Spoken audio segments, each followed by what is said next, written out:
How to get follower on Pinterest. Hey everyone, welcome back to another episode. In today's episode, I'll be talking about how you can get or gain followers on Pinterest. So gaining followers on Pinterest is quite difficult. So what you need to do is, in order to gain followers, first of all you need to create visual appealing pins that stands out and resonate with your target audience. Now consistently pinning high quality content can keep your profile active and engaging. Apart from that, you can engage with other pin users by liking, commenting and repinning their content.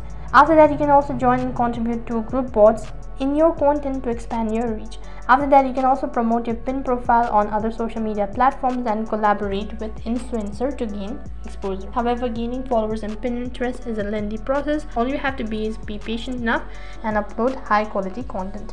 In this way, you can gain followers on Pinterest. That is all for this video. I hope the video was helpful. Make sure to like, share and subscribe to our channel. Also make sure to comment down below for any further queries. Thank you for watching. See you in the next video.